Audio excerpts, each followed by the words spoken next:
Hello students, in the last period we have started new topic that is kingdom plenty.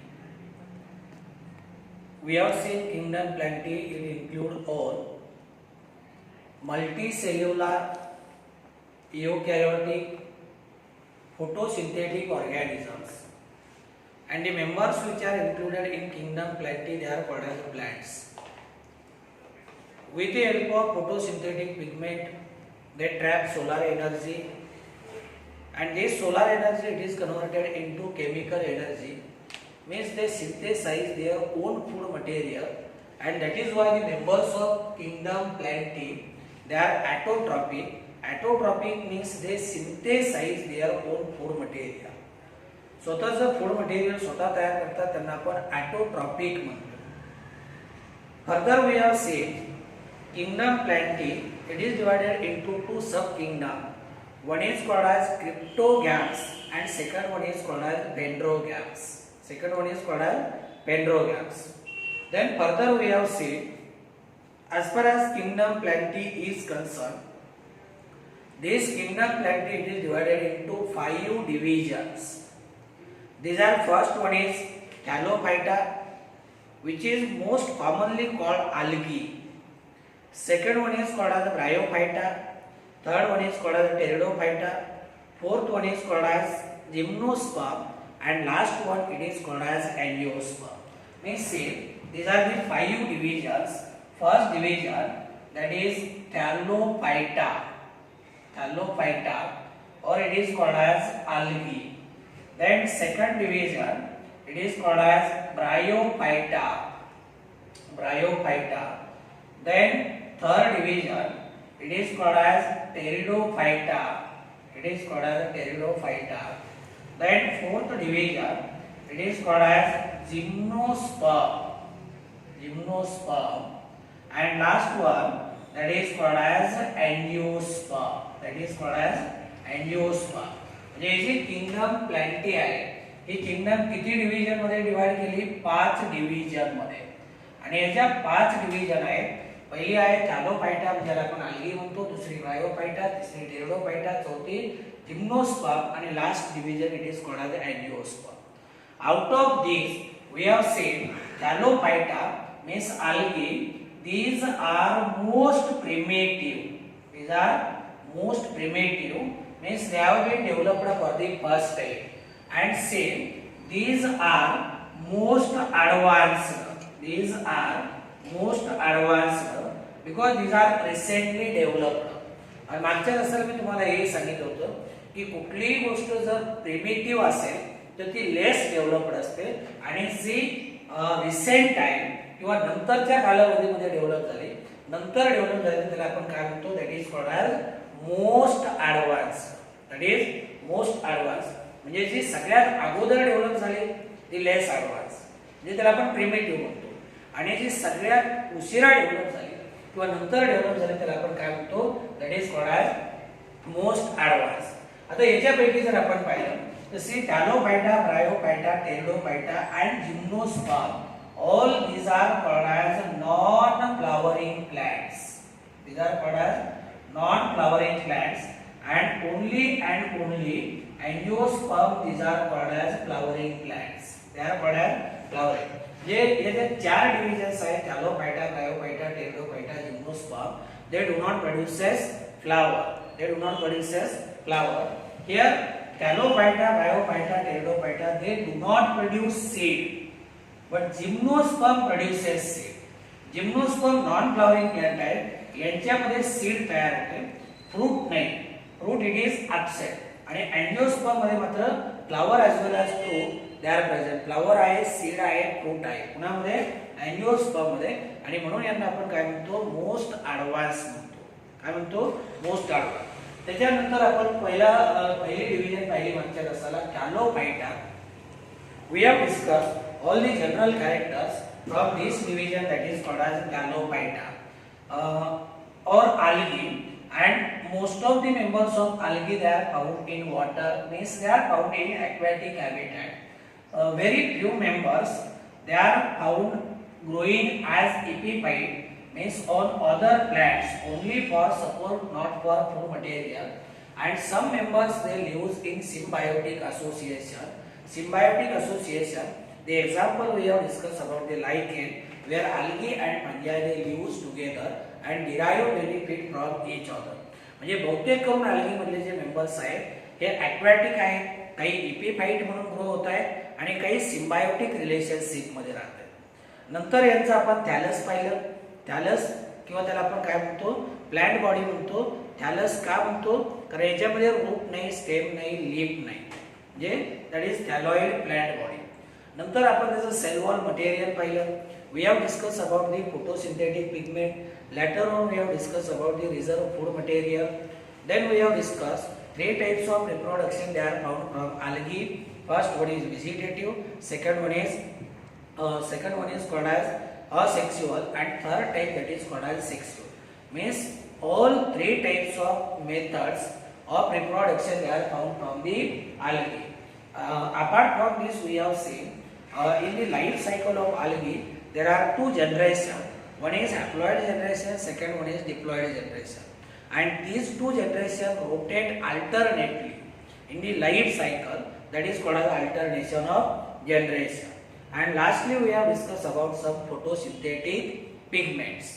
These photosynthetic pigments, they may be chlorophyll, they may be xanthophyll, or they may be phycobilins. Up to this point we have seen in the last class. Then next point we have to discuss, that is classification of Thallophyta or classification of algae. Remember here, algae they are classified into 3 types on the basis of predominant photosynthetic pigments.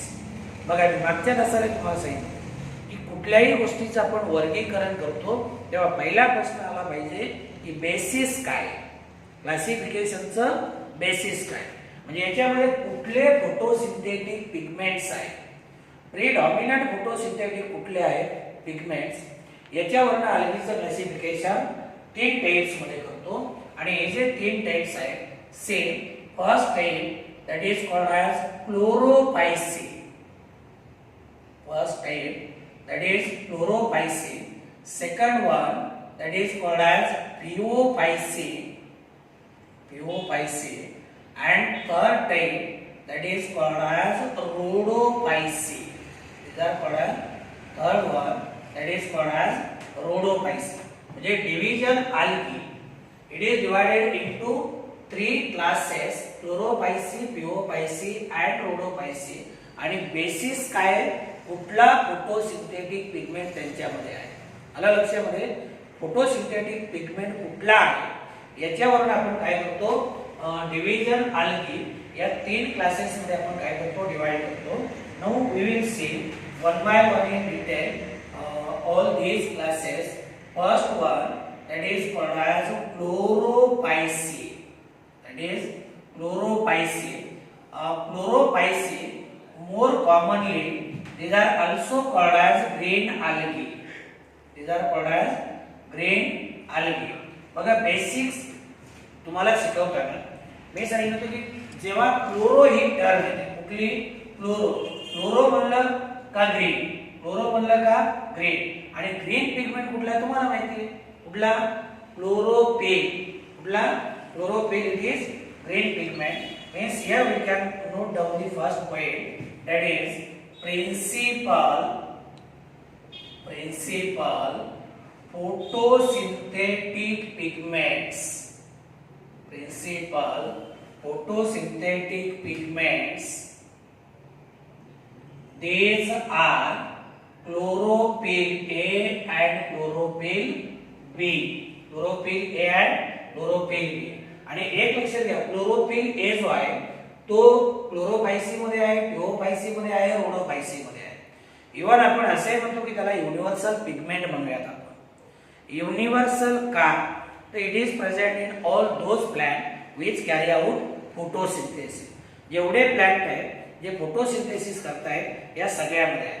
तर याच्यामध्ये principal किंवा main photosynthetic pigments कुठले आहेत, पहिला आहे chlorophyll A, दूसरा आहे chlorophyll बी.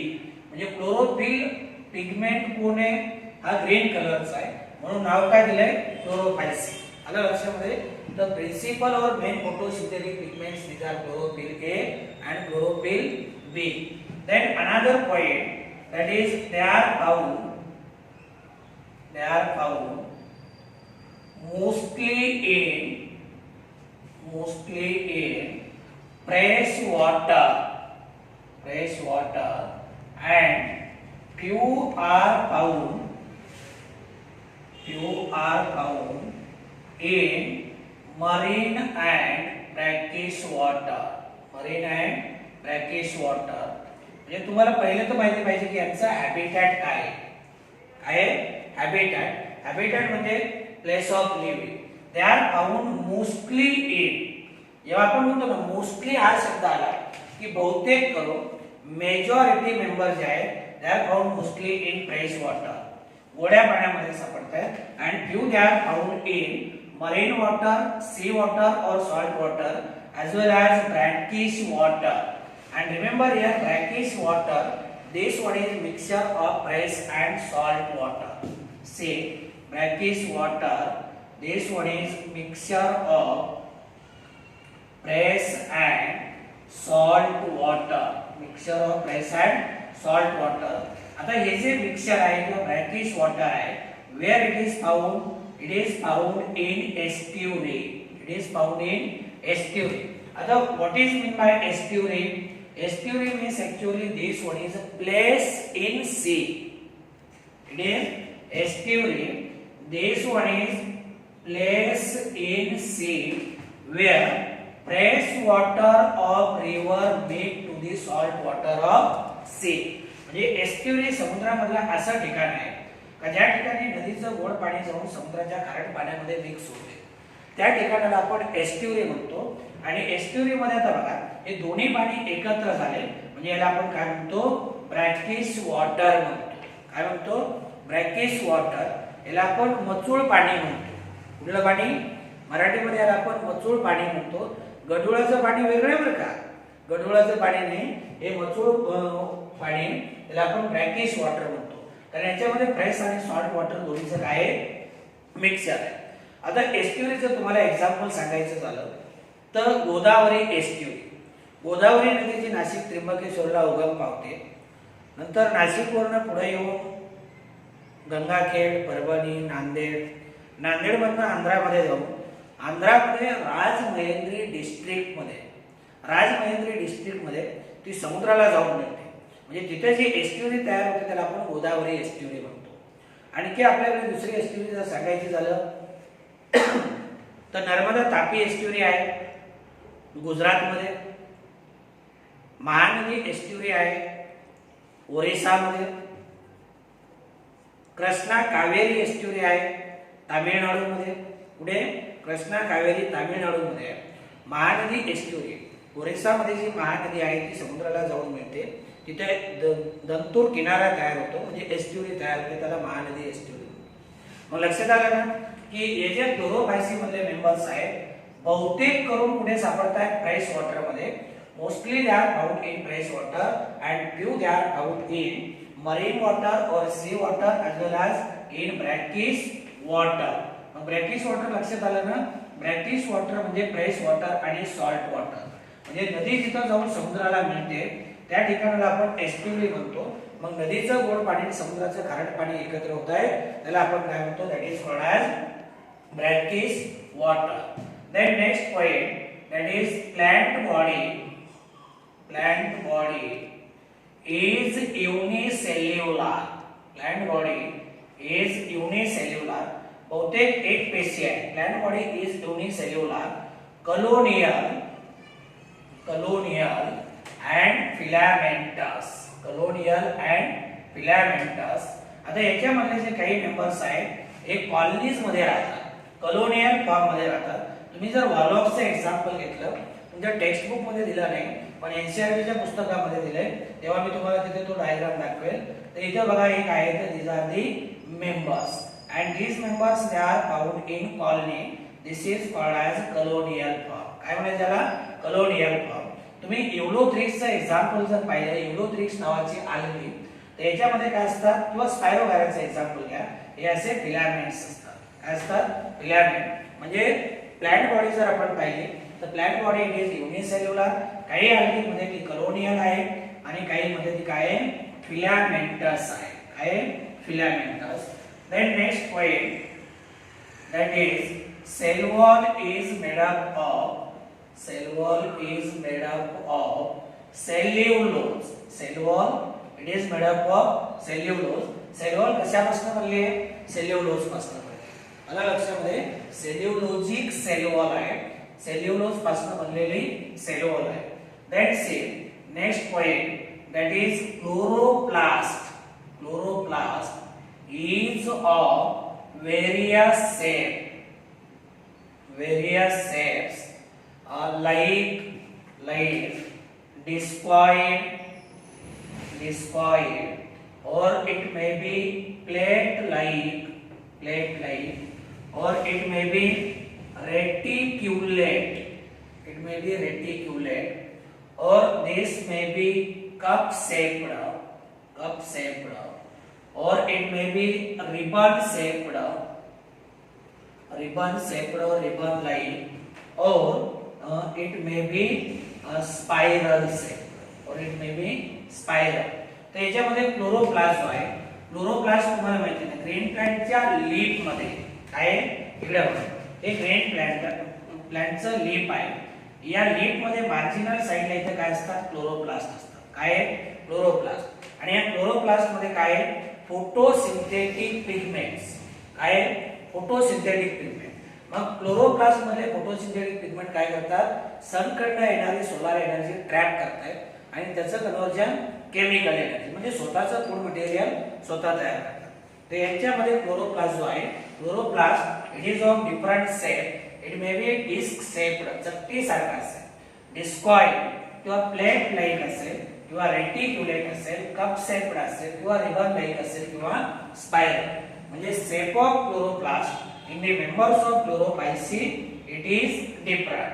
वेगवेगळ्या शेपचे यांच्यामध्ये काय येतं क्लोरोप्लास्ट आहे. Then say in this algae reserve food is stored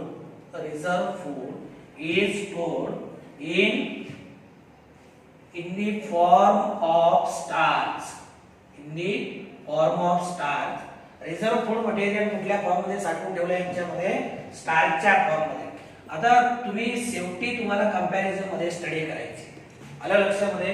म्हणजे याचं हॅबिटॅट काय यांचं काय यांच्यामध्ये फोटोसिंथेटिक पिगमेंट्स कुठले, यांची प्लांट बॉडी कशी आहे, यांच्यामध्ये सेल वॉल मटेरियल कुठले, रिझर्व फूड मटेरियल कुठले आणि एक्झाम्पल एवढ्या 2-3 गोष्टी काय करायच्या तुम्हाला लक्षात ठेवायच्या.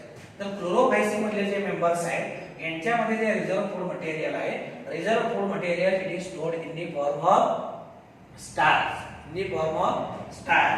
Let's see members of chlorophyce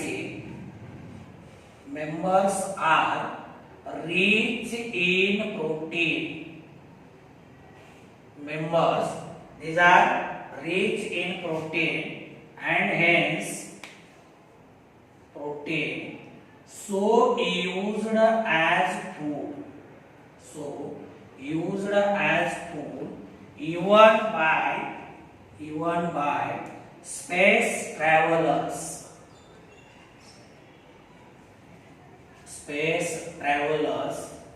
These are called as astronauts. Chlorophyce मध्ये जे मेंबर्स आहेत they are rich in protein. They are having sufficient amount of protein and that is why these are used as food material. यांच्यामध्ये प्रोटीनचे amount असल्यामुळे यांना आपण food material म्हणतो. आणि जर आपण स्पेस ट्रॅव्हलर्स पाहिले किंवा अंतराळवीर जर पाहिले तर they mostly prepare the members of chlorophyceae as their food material.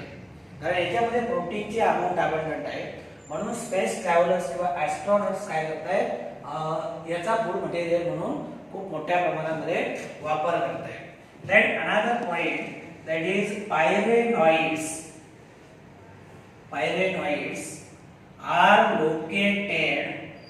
are located on chloroplast. Pyrenoids they are located on chloroplast तुम्ही जर क्लोरोप्लास्ट पाहिला, तुम्हाला एक्झाम्पल सांगतो, टेक्स्ट बुक मध्ये क्लॅमायडोमोनास अल्गीचा एक्झाम्पल आहे. तिथे जर पाहिलं तर त्याच्यामध्ये क्लोरोप्लास्ट क्लिअरली त्यांनी दाखवलाय आणि या क्लोरोप्लास्ट मध्ये अशी एक स्पेरिकल बॉडी दाखवली, स्मॉल स्पेरिकल बॉडी, याला म्हणायचं पायरेनॉइड. आलं लक्षामध्ये? And this pyrenoid it is also rich in protein. Pyrenoid it is also rich in protein. They are located on chloroplast. So these are this is about the chlorophyceae. Now we will see some examples. First example, that is Chiara. Second example, that is chlorella. Third example, that is Chlamydomonas. Then next example, filamentous algae. That is Spirogyra. Then say another point is that Eulothrix. Next example, Eulothrix. ज्याच्यामध्ये plant body कशी असते? Filamentous. आणि कलोनियमचं example जर आपण पाहिलं तर Volvox मध्ये जी plant body आहे ती कलोनियल फॉर्म मध्ये आहे. आणि आणखी एक महत्त्वाचा पॉइंट याच्यामध्ये, जो की आपण एनसीईआरटी मधून हा टॉपिक शिकताना पाहणार आहोत, याच्यामध्ये 2 ते 8 फ्लॅजेला असतात आणि ते इक्वल साइजचे असतात. आणि अपेक्सला, कुठे? अपेक्सला म्हणजे इथं बघा, समजा क्लॅमायडोमोनासचा आपण डायग्राम पाहिला, क्लॅमायडोमोनास, तर इथे असे 2 फ्लॅजेला असतात इक्वल साइजचे आणि अपेक्सला यांना आपण काय म्हणतो? अपायकल फ्लॅजेला. काय म्हणतो? अपायकल फ्लॅजेला म्हणतो. हे झालं क्लोरोफायसी बद्दल. परत एकदा बघा, क्लोरोफायसी मध्ये मेन फोटोसिंथेटिक पिगमेंट्स कुठले? आपण विचारलं मेन फोटोसिंथेटिक पिगमेंट्स कुठले? त्यांनी सांगितलं की बाबा क्लोरोफायसी मध्ये main photosynthetic pigment chlorophyll A आणि क्लोरोफिल बी आहे. आपण पाहिलं की हे सापडतायत नेमके कुठे? तर बहुतेक करून फ्रेश वॉटर मध्ये सापडतायत, काही मरीन वॉटर आणि ब्रॅकिश वॉटर मध्ये सापडतायत. प्रश्न आपल्याला पडला की यांची प्लांट बॉडी कशी आहे? आपल्याला उत्तर काय मिळालं की क्लोरोफायसी मध्ये जी प्लांट बॉडी आहे ती युनिसेल्युलर आहे, कलोनियल आहे, फिलामेंटस आहे. नंतरचा प्रश्न पडला की क्लोरोफायसीचे मेंबर आहेत, यांच्यामध्ये सेल्युलर मटेरियल कुठले? उत्तर काय मिळालं? सेल्युलर मटेरियल यांच्यामध्ये सेल्युलोज आहे. नंतर आपला प्रश्न काय आहे की यांच्यामध्ये जो क्लोरोप्लास्ट आहे त्याचा शेप कसा आहे? तर आपलं उत्तर काय आहे? याच्यामध्ये वेगवेगळ्या शेपचे क्लोरोप्लास्ट आहेत. काही डिस्कॉइड शेप आहे, काही प्लेट लाइक आहे, काही रिबन लाइक आहे, काही रेटिक्युलेट आहे, काही कप शेप्ड आहे, काही स्पायरल, म्हणजे वेगवेगळ्या शेपचे क्लोरोप्लास्ट आहेत. त्यांनी विचारलं की बाबा याचा काही इकॉनॉमिक इम्पॉर्टन्स आहे का अल्गीचा? तर आपण सांगितलं इकॉनॉमिक इम्पॉर्टन्स आहे. अल्गी मध्ये म्हणजे या क्लोरोफायसी मध्ये प्रोटीनचे अमाउंट अबंडंट असल्यामुळे त्याचा फूड मटेरियल म्हणून वापर केला. रिझर्व फूड मटेरियल आपण पहिल्या स्टार्चच्या फॉर्म मध्ये साठवून ठेवलं आणि क्लोरोप्लास्ट मध्ये काय? स्मॉल प्रोटीन बॉडीज आहेत, जे प्रोटीन स्टोअर करून ठेवणाऱ्या बॉडीज आहेत, त्यांना आपण काय म्हणतो? पायरेनॉइड्स म्हणतो. काय म्हणतो? पायरेनॉइड्स. आणि हे झाले याचे एक्झाम्पल्स. आता आपण दुसरा क्लास पाहूया, second class, that is called as phaeophyceae. Phaeophyceae जे आहे ही झाली technical term. Commonly these are called as brown algae. काय म्हणतो आपण? ब्राउन अल्गी म्हणतो. आता इथे यांना आपण ग्रीन अल्गी का म्हणतो? तर यांच्यामध्ये ग्रीन पिगमेंट्स आहेत, क्लोरोफिल ए आणि बी. मला सांगा, आता हे जर पिओफायसी म्हणजे ब्राउन अल्गी म्हणलं, त्याच्यामध्ये कुठला तरी एखादा ब्राउन कलर्ड पिगमेंट असला पाहिजे. तर तो नेमका कुठला आहे ते आपल्याला पाहिजे. तर याच्यामध्ये जे प्रिन्सिपल फोटोसिंथेटिक पिगमेंट्स आहेत, say principal means main, principal photosynthetic pigments, these are chlorophyll A, chlorophyll C, and third one that is called as puccoxanthin. आता इथे बघा, क्लोरोफिल ए आणि क्लोरोफिल सी हे ग्रीन पिगमेंट्स आहेत. काय? ग्रीन पिगमेंट्स आहेत.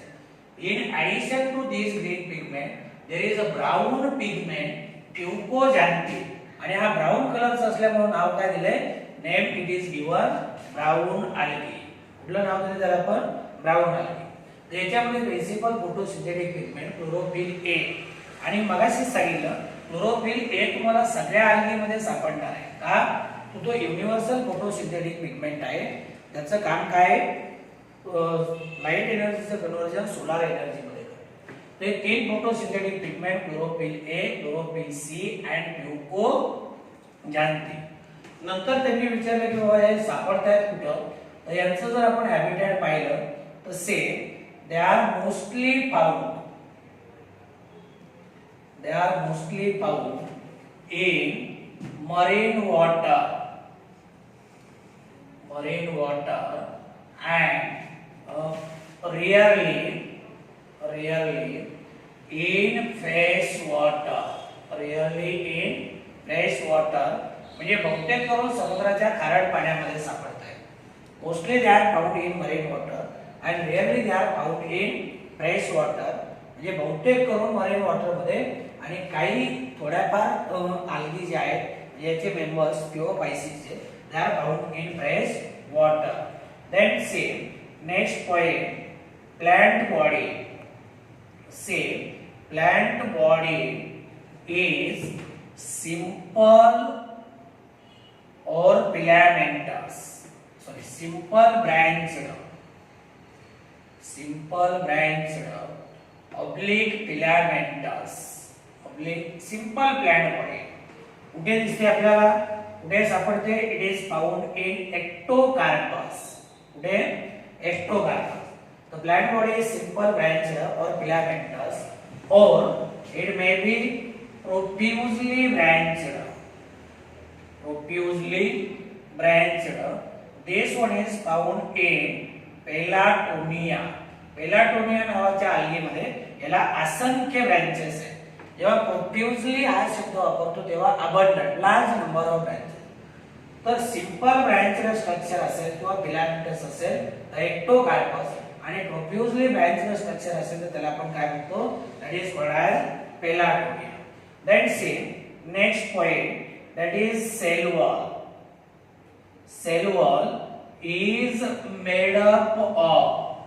wall is made up of three substances. First one is cellulose, second one is mucus, and third one that is algae. Algin किंवा त्याला आपण अल्जिनिक ऍसिड म्हणतो. म्हणजे यांची जी सेल वॉल आहे या सेल वॉल मध्ये सेल्युलोजच्या व्यतिरिक्त आणखी दोन सेल वॉल मटेरियल आहे.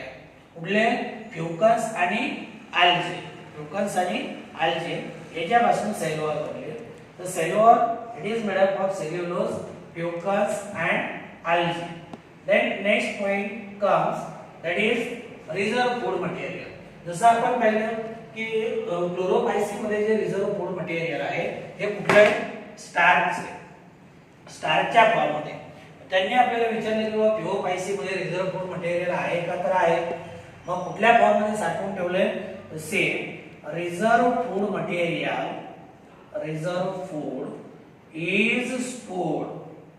is stored in different form or in the form of laminarine or starch or they are also having alcohol that is called as mannitol. The reserve food material it is stored either in the form of laminarine or in the form of starch or in the form of mannitol. Then next point that is plant body is differentiated. Plant body is differentiated into hold fast then stalk called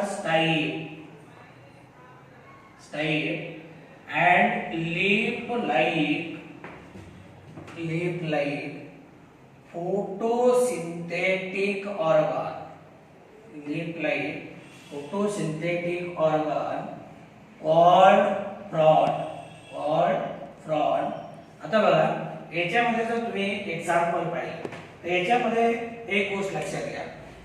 इथं जर पाहिलं तर हे जे पिओपायसी मधले members आहेत यांच्यामध्ये एक असं स्ट्रक्चर आहे जे की सबस्ट्रॅटम किंवा आधारक याला चिटकून राहण्यासाठी मदत करते. याला आपण काय म्हणतो, होल्ड फास्ट म्हणतो. हा जो स्टॉक लाईक पार्ट दिसतोय याला आपण स्टाईल म्हणतो. आणि समजा याच्यावरती हे जे असे लीप लाईक स्ट्रक्चर आहे या लीप लाईक स्ट्रक्चरला आपण काय म्हणतो, it is called as fraud. Stock like part जो आहे त्याला आपण स्टाईल आणि जो आधारक आहे आधारकाला चिटकून राहण्यासाठीचा जो पार्ट आहे याला आपण काय म्हणतो, होल्ड फास्ट म्हणतो. काय म्हणतो, होल्ड फास्ट. म्हणजे यांची जी प्लॅंट बॉडी आहे 3 पार्ट मध्ये डिफरन्शिएट होते. Holdfast it is found attached to the substratum. आता समजा हा आधारक आहे, या आधारकाला चिटकून राहण्यासाठी काय आहे, होल्ड फास्ट. हा जो स्टॉक लाईक पार्ट आहे याला म्हणायचे स्टाईल. आणि हे जे लीप लाईक फोटोसिंथेटिक ऑर्गन्स आहेत किंवा स्ट्रक्चर आहे यांना आपण काय म्हणतो, they are called as frond. Leaf म्हणजे थोडक्यामध्ये तुम्ही याला काय म्हणू शकता, फ्रॉड म्हणू शकता. तर plant body it is differentiated into hold fast, stock or style and leaf like photosynthetic organ. That same marine species or marine members or marine species they are used as food material. याचे जर example पाहिजे झाले याचा food material म्हणून वापर केला जातो तर याच्यामध्ये porphyra, then another example that is sargassum, ज्याला की आपण मागच्या तासाला सी वीड म्हटलो, समुद्री तण, sargassum. आणखी एक एक्झाम्पल त्यांनी दिले ते म्हणजे लॅमिनारिया. या पिओपायसीचे मेंबर्स आहेत. या ज्या अल्गी आहेत, porphyra असेल, sargassum असेल किंवा लॅमिनारिया असेल, आलं लक्षामध्ये, they are used as food material. यांचा फूड मटेरियल म्हणून काय केला जातो, वापर केला जातो, कंझ्युम केला जातो. That same some species are used in production of hydrocolloids. For example, आता हायड्रोकोलॉइड जर आपण पाहिलं तर these hydrocolloids they are produced from 2 types of algae. That is first one ectocarpus and second one that is called as Teucus. Hydrocolloid म्हणजे काय, actually this one is water holding substance. It is called as water holding substance. This water holding substance it is called as hydrocolloid. म्हणजे packing material म्हणून वापरलं जातं. जसं की समजा गुलाबाची फुलं वगैरे असतील, लॉंग डिस्टन्स पर्यंत ट्रान्सपोर्ट करायचे असतील, दूरवर पाठवायचे असतील, काही एका कंट्रीमधून दुसऱ्या कंट्रीमध्ये पाठवायचे असतील तर त्याला काय केलं जातं, हायड्रोकोलॉइडची पॅकिंग दिली जाते. कारण हायड्रोकोलॉइड काय वॉटर होल्डिंग सबस्टन्स आहे, त्याच्यामुळे काय होत नाही, तो जो पर्टिक्युलर घटक आहे तो ड्राय होत नाही. काय होत नाही, ड्राय होत नाही. तर हे झालं पिओपायसी बद्दल. परत एकदा बघा, पिओपायसी मध्ये 2 ग्रेन पिगमेंट्स आहेत, क्लोरोफिल ए आणि क्लोरोफिल सी. आणि याच्यामध्ये तिसरा एक फोटोसिंथेटिक पिगमेंट आहे प्यूकोझॅन्थिन. या प्यूकोझॅन्थिनचा कलर ब्राऊन असल्यामुळे या अल्गेला नाव दिलंय ब्राऊन अल्गे. कुठे सापडत आहे, बहुतेक करून मरीन वॉटर मध्ये, rarely they are found in fresh water. Plant body कशी सिंपल ब्रँच्ड और फिलामेंटस, साधी प्लांट बॉडी असते तर ती एक्टोकार्पस मध्ये सापडते. आणि असंख्य ब्रँचेस असणारी प्लांट बॉडी पेलाटोनिया ही प्रोफ्युजली ब्रँच्ड आहे.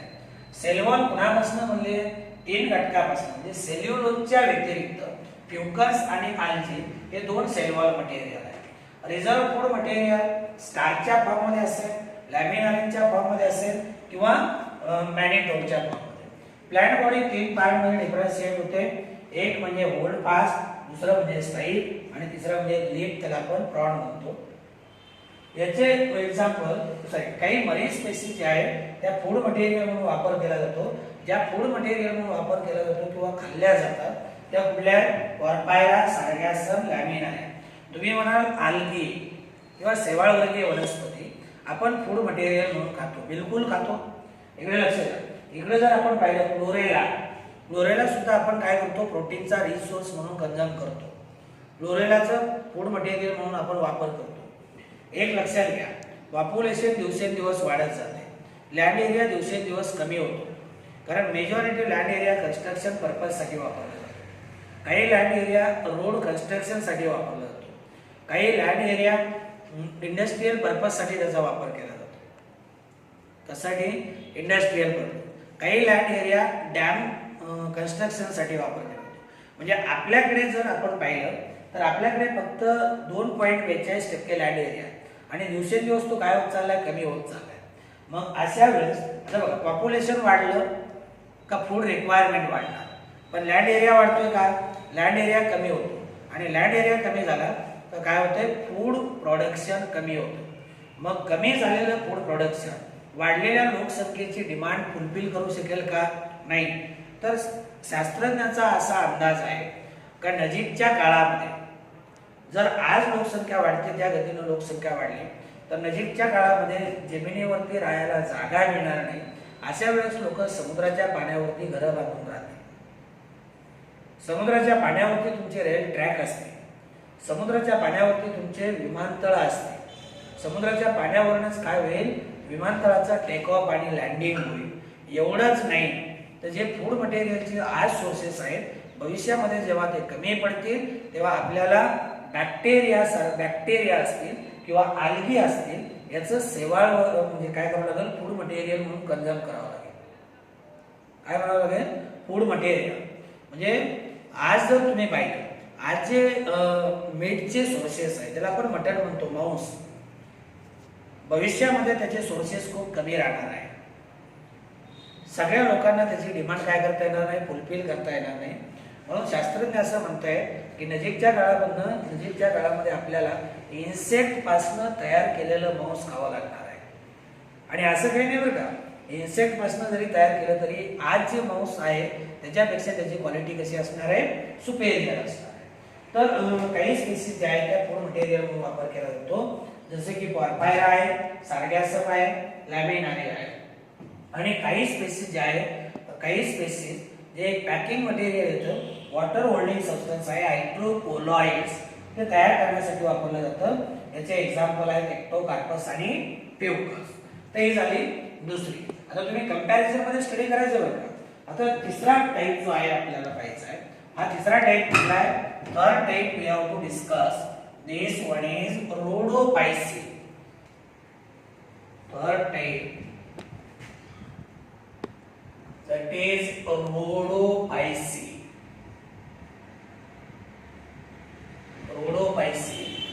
Commonly these are called red algae. तर यांच्यामध्ये एक रेड पिगमेंट आहे, एक रेड पिगमेंट आहे म्हणून यांना आपण रेड algae म्हणतो. आता याच्यामध्ये जर आपण पाहिलं तर सेम प्रिन्सिपल फोटोसिंथेटिक पिगमेंट्स और main photosynthetic pigments. See, first main photosynthetic pigment, principal photosynthetic pigments. These are, first one is chlorophyll A, second one is chlorophyll B, and third one that is called as phycoerythrin. Phycoerythrin काय आहे? हा red pigment आहे आणि याच्याबरोबर नाव काय दिले? Red algae. आलं लक्षामध्ये? Principal photosynthetic pigment is are chlorophyll A, chlorophyll D, phycoerythrin. बघा, क्लोरोपायसी मध्ये ए आणि बी, प्युओपायसी मध्ये ए, सी, प्युकोजॅन्थी आणि रोडोपायसी मध्ये किंवा रेड algae मध्ये chlorophyll A, chlorophyll D आणि phycoerythrin. Then in addition to this, here we can say that they are found in marine as well as in fresh water.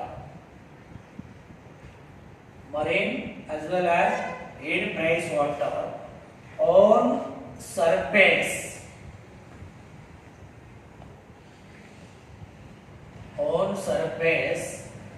or deep sea, and also in brackish water. They are also found in brackish water. आता तुम्ही म्हणाल तिन्हीकडे सापडतात. त्याच्या पुढे मी तुम्हाला जाऊन सांगेन की बहुतेक करून रोडोफायसी मधले जे मेंबर्स आहेत हे मरीन वॉटर मध्ये सापडतात. कुठे? मरीन वॉटर मध्ये. काही फ्रेश वॉटर मध्ये सापडतात. Some they are found on surface, पृष्ठभागालगत असतात, सरफेसला असतात. काही खोलवर आहेत, deep sea, and they are also found in brackish water. नंतर जर आपल्याला विचारलं त्यांनी की बाबा याच्यामध्ये प्लांट बॉडी कशी आहे, तर याच्यामध्ये प्लांट बॉडी इज कॅलॉइड.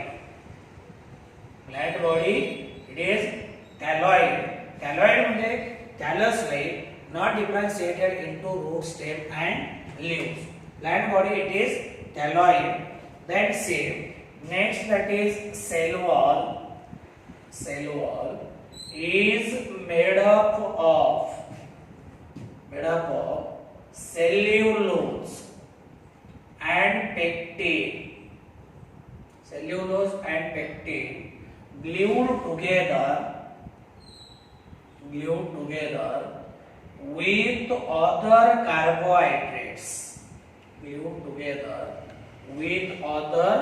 carbohydrates. याच्यामध्ये सेल्युलोज आहे, सेल्युलोजच्या व्यतिरिक्त पेक्टिन आहे, आणखी काही कार्बोहायड्रेट आहे.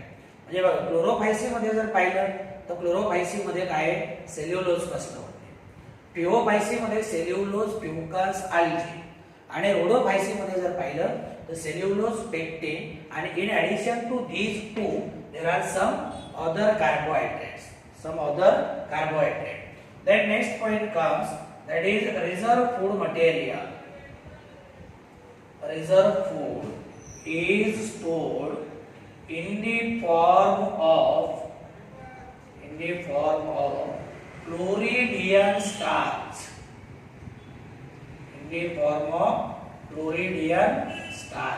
क्लोरिडियन स्टार्चच्या फॉर्म मध्ये काय केलं, रिझर्व फूड मटेरियल साठवून ठेवलं. Then say next point, that is commercially important.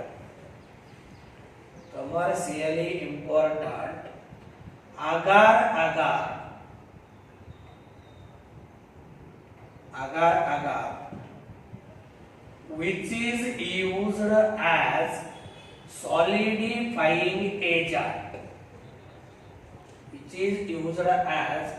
solidifying agent. In tissue culture.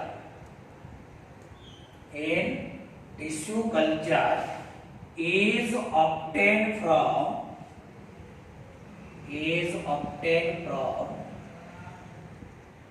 red algae. आता याचे जर एक्झाम्पल सांगायचे झाले तर एक्झाम्पल आहे C. First example that is chondrus. Second example, that is batrachospermum. Then next example, that is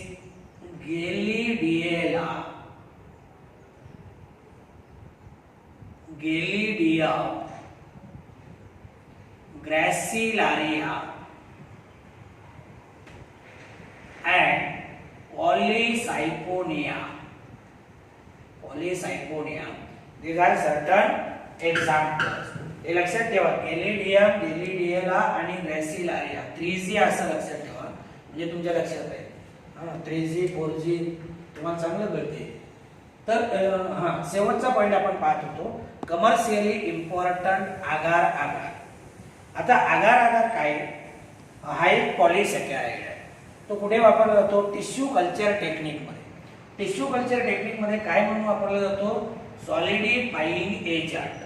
म्हणजे जे nutrient medium आपण वापरतो का नाही, तर ते न्यूट्रिएंट मीडियम त्याला घट्टपणा येण्यासाठी. आता तुम्ही बघा, जर समजा आपण हे प्लांट कन्सिडर केलं, हे प्लांटची झाली रूट सिस्टीम. काय झाली? Root system. हे झालं स्टेम आणि वरती झालं लीफ. आता प्लांटची ग्रोथ होण्यासाठी जे काही लागते ते प्लांट कुठनं घेते? सगळे न्यूट्रिएंट वगैरे कुठनं घेते? सॉइल मधून. सॉइल. पण आपल्याला सॉइललेस कंडिशन लॅबमध्ये जर प्लांट ग्रो करायचा असेल तर त्याला न्यूट्रिएंट तर द्यावे लागतील का नाही? मग बघा, टिश्यू कल्चर टेक्निक मध्ये काय होतं, एखाद्या सेल पासून टिश्यू पासून आपण एंटायर प्लांट रिजनरेट करतो. काय करतो? एंटायर प्लांट रिजनरेट करतो. आता इकडे लक्ष द्या, आपण काय म्हणलं, आधार आधार हा काय? पॉलिसॅकॅराइड आहे. कशासाठी वापरतो आपण? सॉलिडिफाइंग एजंट म्हणून. कुठे वापरतो? Tissue culture technique. Tissue culture technique काय? एखाद्या सेल पासून. आता बघा, माझ्या हातामध्ये लिंबाच्या पानाचा डगा आहे. आता या लिंबाच्या पानाचं समजा मी एक पान काढून घेतलं आणि या पानामधली एक सेल काढून घेतली. या एका सेल पासून काय होणार? लिंबाचं अख्खं झाड जसं ना तसं तयार होणार. एका सेल पासून म्हणतोय बरं का. कुठल्या टेक्निकनं? Tissue culture technique. कुठल्या? Tissue culture technique. मग आता बघा, ही एक सेल मी कुठे काढून ठेवली? या न्यूट्रिएंट मीडियम वरती. हे न्यूट्रिएंट मीडियम आहे. तुमच्या लक्षात आलं का न्यूट्रिएंट मीडियम का? तर मी मगाच सांगितलं ना की प्लांट जेव्हा सॉइल मध्ये वाढते तेव्हा सॉइल मधनं सगळे न्यूट्रिएंट त्याला मिळत आहेत. मग इथं समजा आपण याच्यामध्ये याला न्यूट्रिएंट द्यावे लागतील का नाही? याच्यामध्ये सगळे जे प्लांटला सॉइल मधनं मिळत आहेत ते सगळे न्यूट्रिएंट इथं आहेत. मग हे न्यूट्रिएंट मीडियम आहे. मग या न्यूट्रिएंट मीडियमला घट्टपणा येण्यासाठी म्हणजे सॉलिडिफाइंग एजंट म्हणून काय वापरतात? आगार आगार हा पॉलिसॅकॅराइड वापरतात. आणि हा आगार आगार कुठल्या अल्गीपासून तयार करतायत? Red algae. आणि तोही बहुतेक करून या तीन गेलिडियला, गेलिडियम, ग्रॅसिलारिया. आलं लक्षामध्ये? ते झाले याचे एक्झाम्पल्स: कॉन्ड्रस, बॅट्रॅकोस्पर्मम, गेलिडियला, गेलिडियम, ग्रॅसिलारिया, पॉलिसायपोडिया एक्सेट्रा. मग लक्षात आलं? आता बघा, काही गोष्टी पटकन तुम्हाला कॉमन सांगतो. क्लोरोपायसी म्हणलं का फोटोसिंथेटिक पिगमेंट कुठले? क्लोरोफिल ए आणि बी. पिओपायसी म्हटलं फोटोसिंथेटिक पिगमेंट कुठले? Chlorophyll A, chlorophyll C, प्युकोजॅक्टे. आणि रोडोपायसी म्हणलं का photosynthetic pigment chlorophyll A, chlorophyll D आणि पायकोइरिथ्रिन. Common points. नंतर जर आपण पाहिलं हॅबिटॅट, क्लोरोपायसी कुठे? Mostly in fresh water, some time in brackish water and marine water. Phaeophyceae जर पाहिलं तर मोस्टली इन फ्रेश वॉटर. आणि या जर आपण पाहिलं तर फ्रेश वॉटर मध्ये सापडताय, मरीन वॉटर मध्ये सापडताय. नंतर जर आपण पाहिलं तर प्लांट बॉडी जर आपण पाहिली तर प्लांट बॉडी क्लोरोपायसी मध्ये कशी आहे? Unicellular colonial filamentous. पिओपायसी मध्ये कशी? सिंपल ब्रँचड और फिलामेंटस. एक्टोकार्पस मध्ये किंवा प्रोफ्युजली ब्रँचड कुणामध्ये? पेलाटोनिया मध्ये. नंतर आपण सेल वॉल पाहिलं. सेल वॉल मटेरियल कुठले?